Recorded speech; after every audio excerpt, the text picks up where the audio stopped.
How to manage notifications access on Google Chrome mobile. Hello guys, in today's video I'm gonna show you how to manage notifications access on Google Chrome mobile. First thing we're gonna do is go to Google Chrome and click this one, these 3 points here, and then click settings,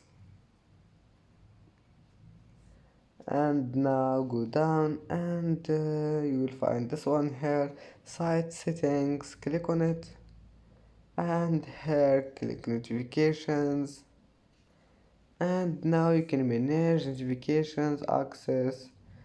If you want to block site notifications, just click here, and if you want it to not on again, just click this one. And that's it. If you like this video, don't forget like and subscribe, and see you in the next video.